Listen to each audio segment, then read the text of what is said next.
Bonjour à tous, bienvenue sur cette nouvelle capsule sur l'eau alcaline ionisée. J'espère que vous allez bien. Je vais aujourd'hui vous parler d'un sujet très intéressant que j'ai moi-même découvert en 2009, en même temps que je découvrais l'eau alcaline ionisée. Quelques mois plus tard, je voyais à la télévision un reportage notamment d'une entreprise française qui venait de développer finalement une nouvelle façon de faire du nettoyage avec de l'eau via un processus d'électrolyse et de ionisation. Et c'est ça dont je vais vous parler pour simplement vous rappeler encore une fois qu'un ioniseur, ce n'est pas bien sûr que de l'eau alcaline, même si bien sûr c'est véritablement peut-être une des choses peut-être les plus intéressantes en termes de santé, mais vous allez voir que pas que, puisque sachez que votre ioniseur est un traitement d'eau du pH. Alors, je vous le rappelle, bien sûr, cette chaîne ne fait aucune allégation médicale. Je ne suis pas médecin. Si vous devez être prise en charge par un professionnel de santé, faites-le si vous êtes malade. Moi, je ne suis là que pour simplement vous donner des éléments, des pistes de réflexion sur la qualité de l'eau, sur une bonne hydratation. Pourquoi je pense que l'eau alcaline ionisée fait partie de ces eaux véritablement qu'il faut découvrir et expérimenter, comme je le fais depuis 14 ans. Et en deuxième lieu, vous le savez, je produis par semaine 2 capsules, une le mercredi, une le dimanche. Abonnez-vous si vous le souhaitez. Pour ceux qui ont récemment eu l'occasion d'écouter ma capsule qui parle notamment de la tension de surface de l'eau, en fin de compte, c'est de cela dont on va parler indirectement parce que, vous le savez aujourd'hui, lorsqu'on a de l'eau à la maison, bien sûr que notre eau, elle peut nous permettre de nettoyer très légèrement des surfaces puisque l'eau possède malgré tout un rôle de solvant naturel puisqu'il est en capacité, vous voyez, de faire de l'érosion au fil du temps via de la roche. Donc on sait que l'eau, traditionnellement et classiquement, est un solvant. Mais lorsqu'il s'agit par contre de faire de la désinfection, lorsqu'il s'agit notamment de faire du nettoyage beaucoup plus approfondi, l'eau à elle seule ne peut pas répondre à cette problématique. Il faut absolument la mélanger avec des produits actifs. Et c'est pour cette raison qu'aujourd'hui, je vais vous parler notamment du fort pouvoir potentiel de votre ioniseur, justement, pour pouvoir créer des eaux qui vont être une véritable alternative à ne plus fonctionner avec de la chimie moderne, qui est souvent d'ailleurs dangereuse pour votre santé. Alors je vous le disais, aujourd'hui, si vous cherchez par exemple à dissoudre un corps gras dans l'eau, prenez par exemple de l'huile et de l'eau, qu'est-ce qui va se passer? Eh bien, vous ne le mélangerez pas. Maintenant, si vous amusez à faire le test, prenez un peu de liquide vaisselle, trempez-le dans cette huile et cette eau, et vous verrez qu'au bout de quelques instants, en remuant cette solution, eh bien, vous allez voir que l'huile va se dissoudre parce qu'on y a rajouté ce qu'on appelle un tensioactif, qui est donc un produit chimique. Je parlais récemment d'une capsule des micelles qu'on a notamment dans les eaux micellaires. Eh bien, c'est la même chose, ce sont des principes actifs qui vont donc faire en sorte que notamment notre eau va pouvoir avoir un effet nettoyant, un effet désinfectant, un effet désincrustant. Pour la grande majorité des produits aujourd'hui, on verra tout à l'heure, ce qu'il y a dans ces produits, c'est bien sûr ici de la pétrochimie. C'est pour cette raison, d'ailleurs, ce sont des produits qui sont d'ailleurs souvent très efficaces pour justement augmenter le pouvoir lavant de l'eau et notamment diminuer sa tension de surface, parce que vous le savez qu'encore une fois, la tension de surface de l'eau fait que notamment, eh bien, il est très difficile d'y dissoudre, je vous l'ai dit tout à l'heure, notamment de l'huile. Alors j'aime bien toujours vous donner quand même quelques faits et éléments historiques, notamment pour comprendre que cette chimie de l'eau, elle a été découverte par d'ailleurs quelqu'un qui est extrêmement brillant, c'est un chimiste qui s'appelle Michael Faraday, qui a notamment découvert ce qu'on appelle le processus d'électroactivation. Donc finalement, encore une fois, de comment avec de l'électricité dans l'eau, on peut obtenir des solutions tout à fait intéressantes. En fin de compte, c'est qu'en 1859, Michael Faraday donc, met au point les premières anodes et les premières cathodes pour simplement réaliser des électrolyses, des ionisations de l'eau. On retrouve via notamment le Japon, dès les années 50, l'utilisation notamment des eaux acides en agriculture. Et il faut savoir également que je vous avais parlé de ce qu'on appelait le liquide Synol, qui est à l'origine notamment des eaux alcalines et des eaux acides au Japon, puisque le Japon a utilisé notamment des eaux très acides pour éradiquer certaines maladies des plantes. Je pense à ce qui est cochenille, les pucerons par exemple, et a simplement démontré qu'avec simplement de l'eau à un pH très acide, eh bien, on pouvait simplement se débarrasser de produits conventionnels, de produits chimiques, et donc ouvrir une nouvelle voie à une forme de désinfection et d'utilisation de l'eau pour du nettoyage. Et pour aller plus loin sur le Japon, sachez que le Japon, et ça aussi c'est documenté, vous savez, je vous ai souvent parlé de ce qu'on appelle l'acide hypochlorite, dont je vous parlerai tout à l'heure, mais par exemple, sachez qu'au Japon, on a beaucoup utilisé, et je vous mettrai d'ailleurs en fin de capsule, un visuel en vous expliquant la différence entre les produits conventionnels et l'acide hypochloré pour la désinfection des endoscopes. Eh bien, sachez qu'au Japon, ça a été utilisé en eau de surface, en eau de désinfection pour les blocs opératoires, pour les endoscopes, même pour les instruments chirurgicaux, parce qu'on s'est rendu compte que l'eau à pH de 4 eh bien, avait le même effet que les plus puissants désinfectants conventionnels. Donc vous voyez qu'encore une fois, on ne va pas découvrir des choses qui sont nouvelles. Ce sont simplement des choses que nous n'avons absolument pas expérimentées en Occident, parce que nous avons pris le parti d'utiliser bien sûr la pétrochimie, qui était là sous nos yeux, qui était aussi beaucoup plus facile à utiliser, qui avait été aussi beaucoup plus documentée. Et c'est pour cette raison que souvent les gens sont très surpris de se rendre compte qu'un ioniseur a ce potentiel de pouvoir vous permettre d'appréhender la désinfection et le nettoyage d'une manière tout à fait nouvelle et inédite. Je vous mettrai en incrustation tout à l'heure dans la capsule un lien qui va vous rediriger vers un reportage assez rapide d'une société française qui s'appelle Clinea, qui en 2009 a créé un appareil, un appareil d'électrolyse de l'eau qui simplement, d'une certaine manière assez simple, et je vous mettrai encore une fois là des visuels, permettait d'obtenir via une ionisation, via une électrolyse de l'eau, par l'ajout de ce qu'on appelle un sel, du NaCl, à une certaine concentration, d'obtenir à la fois deux solutions bien distinctes, une solution très acide et une solution très alcaline, qui permettait à la fois de faire de la désinfection et de l'autre côté de faire du nettoyage de manière beaucoup plus efficace.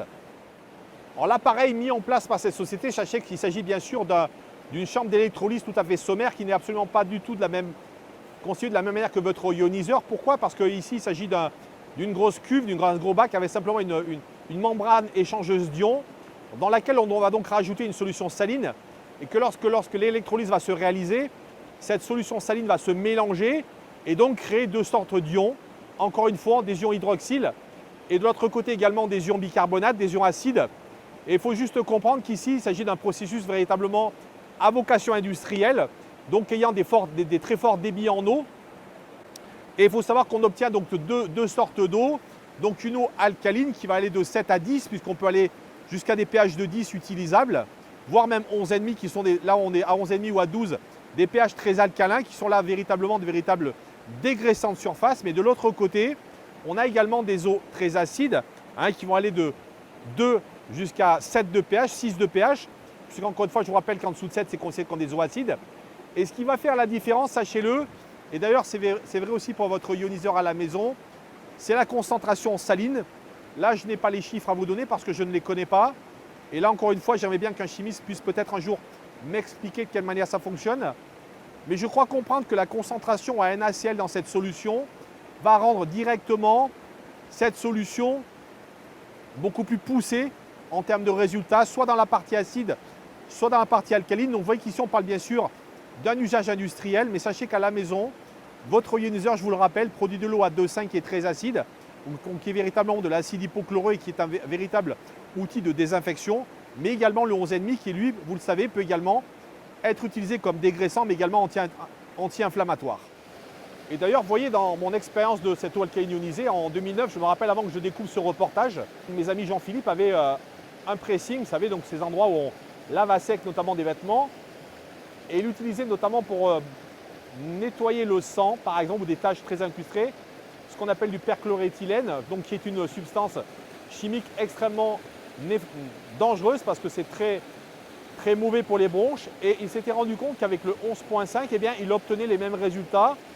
Et à cette époque déjà, on s'était dit que finalement, on venait de découvrir une alternative tout à fait inédite et intéressante de la comprendre, qu'on pouvait de toute façon nettoyer, faire du nettoyage d'une manière complètement écologique, sans produits de la chimie traditionnelle. Et ça m'avait déjà à l'époque conforté dans l'idée qu'un ioniseur était vraiment un outil extraordinaire.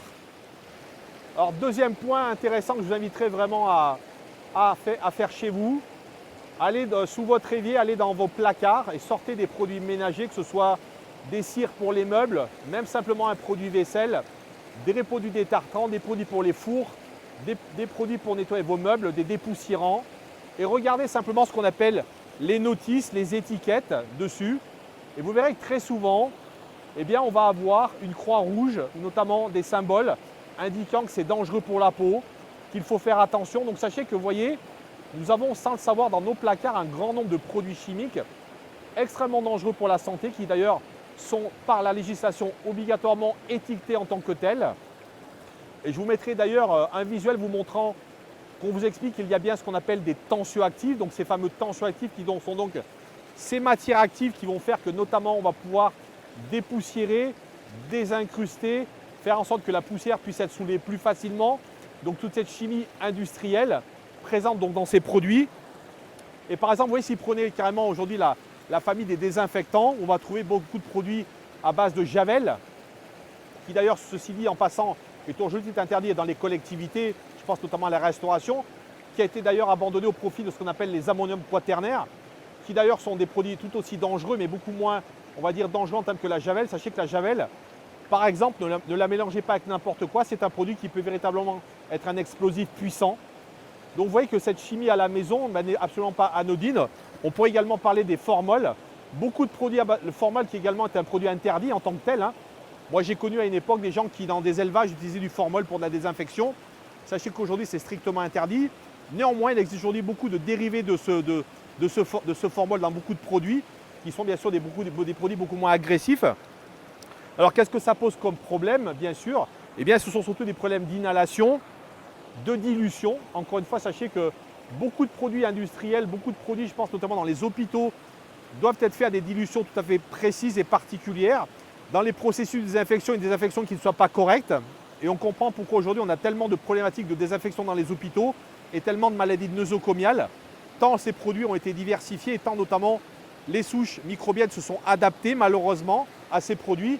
Et ça, c'est notamment indépendant de la chimie classique. Mais au-delà de tout ça, sachez que tous ces acides, tous ces produits, ces acides caustiques notamment, je pense que nous avons produit pour les fours, eh bien, sont également des produits très dangereux à manier avec les mains. Là, vous avez de l'acide qui brûle, qui fait carrément des trous dans la main. Donc, vous voyez qu'on a dans notre maison, sans le savoir, beaucoup de produits extrêmement dangereux. Et là, je voudrais également vous parler également de ce qu'on appelle les COV. Alors, ces COV, notamment, ils ont été mis en lumière dans une étude que j'ai eue dans 60 millions de consommateurs. Ce sont ce qu'on appelle les composés organiques volatiles. En fin de compte, ce sont toutes ces substances qui sont finalement rejetées via tous les produits que vous utilisez. Vous voyez, lorsqu'on vaporise par exemple une cire sur des meubles ou lorsqu'on nettoie façon du nettoyage, eh bien en pulvérisation, il y a bien sûr toutes ces micro-gouttelettes qui s'évaporent un peu partout dans l'air. Et en fin de compte, savoir que ces composés organiques volatiles, tous ces cires, tous ces solvants, eh bien ils sont considérés comme cancérigènes pour plus de 90% de produits ménagers. C'est pour cette raison d'ailleurs que beaucoup de gens aujourd'hui vont dans les magasins bio acheter des produits beaucoup moins agressifs, notamment dans la partie chimique. Mais encore une fois, c'est un peu prohibitif en termes de tarifs. Je vous invite à aller regarder les prix. Ces produits eh bien, sont très dangereux pour la santé. Et j'en tiens pour preuve également une dernière étude que j'ai vue qui, vous allez voir, fait vraiment frémir dans le dos. Lorsqu'une femme va faire du ménage pendant 20 ans, eh bien, c'est la même chose que si elle fumait un paquet de cigarettes par jour. Donc ça vous donne quand même une idée de la toxicité de ces produits, et bien qu'il faut les éloigner des enfants. Sachez qu'il y a beaucoup d'accidents ménagers liés notamment à l'ingestion de ces produits. Des enfants qui vont boire de la javel qu'on a mis dans une bouteille par exemple. Donc vous voyez que toute cette chimie finalement n'est pas anodine, mais c'est vrai qu'on s'y est tous finalement habitués parce que ça fait partie de notre environnement, de nos habitudes, encore une fois qu'on nous a inculquées parce que c'est notre culture occidentale. Et là donc je vais vous proposer une nouvelle alternative avec votre ioniseur, parce que vous allez voir que là, on va pouvoir finalement avoir tous les avantages et donc supprimer tous ces désavantages, ces inconvénients qu'on a avec de la chimie classique. Autre avantage intéressant d'un ioniseur et qui me semble vraiment incontournable, c'est l'aspect dilution. Vous le savez, des produits ménagers aujourd'hui conventionnels, je pense notamment à la javel, l'ammoniac ou d'autres produits comme ça, souvent on vous demande de les diluer dans un certain volume d'eau pour qu'ils aient une certaine efficacité, tant à la fois sur le plan du nettoyage, du dépoussiérage ou de la désincrustation des salissures, mais pas que, parce que je vous le disais tout à l'heure, la javel ou certains produits mélangés, notamment à trop forte quantité d'eau ou à trop faible, eh bien, n'auront plus toutes les mêmes propriétés. Donc là, le gros avantage d'un ioniseur, c'est qu'encore une fois, vous voyez, votre ioniseur va faire la solution tout seul. Il a notamment dans sa chambre un programme élaboré pour à la fois d'un côté vous permettre d'avoir du très acide à 2,5 et du très alcalin à 11,5 sans que vous ayez besoin de vous préoccuper de la dilution. Et ça, croyez-moi, c'est véritablement quelque chose qu'il faut absolument prendre en compte et qui est très intéressant. Ça permet également d'éviter toutes les problématiques, encore une fois, de manipulation, notamment chez les jeunes enfants, et surtout qu'ils aient à ingérer ces produits qui sont très dangereux et nocifs pour la santé. deux derniers aspects qui, eux, me semblent aussi complètement incontournables. Le premier, évidemment, c'est l'environnement. À une époque où j'ai envie de dire, on nous bassine, excusez-moi du terme, mais sous toute forme d'écologie punitive, hein, nous sommes des mauvais citoyens parce que nous polluons avec nos voitures, nous rejetons soi-disant trop de CO2 dans l'atmosphère. Eh bien, je considère que, vous voyez, un ioniseur, lui, c'est un vrai outil propre. Pourquoi? Parce qu'il n'utilise que de l'eau. Et je vous le rappelle, c'est de l'eau qui n'est que ionisée, qui au final va reprendre sa forme originelle, puisque l'eau est un élément vivant. Donc sachez que lorsque vous êtes en train de produire, que ce soit de l'eau très alcaline, très acide, même s'il y a un rajout de sel, eh bien, il est tellement infime dans sa partie de concentration que lorsqu'il va être rejeté, il ne sera absolument pas dangereux comme le sont les produits conventionnels de la chimie. Hein, je vous rappelle qu'aujourd'hui, on a des rivières, des lacs, des mers polluées. Et sachez que notamment la pollution domestique en fait partie parce que malheureusement, ces produits, eh bien, ils sont rejetés massivement dans les eaux usées et ils viennent malheureusement aggraver toute la pollution déjà que nous avons par différents problèmes aujourd'hui. Donc vous voyez qu'ici, vous êtes en train véritablement de faire un cadeau à la planète, notamment sur cette partie des produits chimiques que vous allez arrêter d'utiliser. Et en dernier lieu, évidemment, c'est la partie financière. Je vous invite à prendre une feuille de papier, de faire un calcul, vous voyez, de mettre d'un côté les produits ménagers que vous utilisez, que ce soit encore une fois les cires pour les meubles, les produits vitres, les produits désinfectants, les produits pour les sols, les produits ménagers pour votre salle de bain, la lessive, les assouplissants. Vous verrez que très rapidement aujourd'hui, en fonction de votre famille, de ce que vous achetez également en termes de marque, parce qu'encore une fois, sachez que des produits génériques de distributeurs et des marques de lessive par exemple, ce n'est pas les mêmes prix. Mais pour avoir à un moment donné bien connu ce domaine de la pétrochimie, je sais qu'aujourd'hui on peut facilement dépenser par mois entre 30, 40, 50, 60, plus de 100 euros dans ces budgets. Et je ne vous parle pas bien sûr de tous les produits pour votre salle de bain, mais qui sont une autre partie également de cette partie-là. Donc sachez qu'aujourd'hui vous pouvez véritablement faire des économies.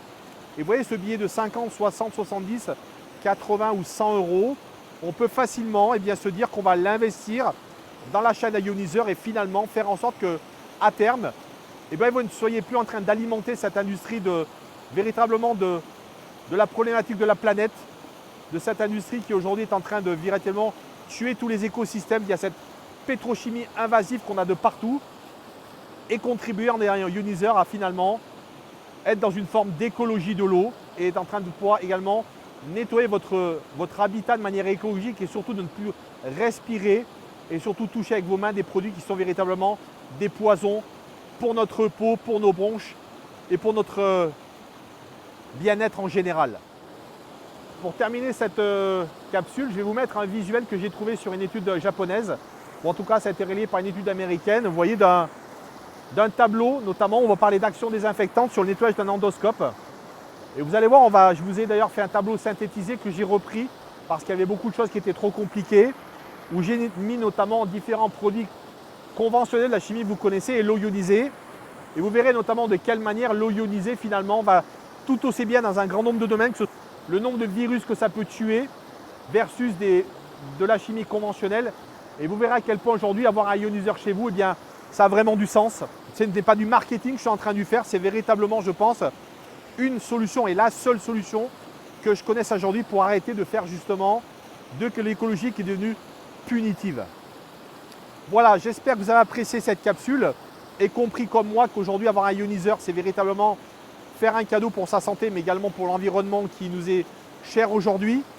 Je vous le rappelle, l'eau alcaline ionisée a 3 propriétés fondamentales. La première, elle est alcaline, elle est là comme un buvard pour tamponner l'excès d'acidité de votre corps, mais également renforcer vos tampons alcalins. La deuxième, c'est une eau antioxydante. Comme son nom l'indique, va être là pour lutter contre la rouille cellulaire, contre le fait que votre peau va s'oxyder. Et la troisième, c'est une eau microstructurée, hexagonale, qui va véritablement hydrater profondément vos cellules, mais également leur permettre de mieux se débarrasser des déchets métaboliques. Voilà, je vous dis à très bientôt, prenez soin de vous, à bientôt sur une prochaine capsule.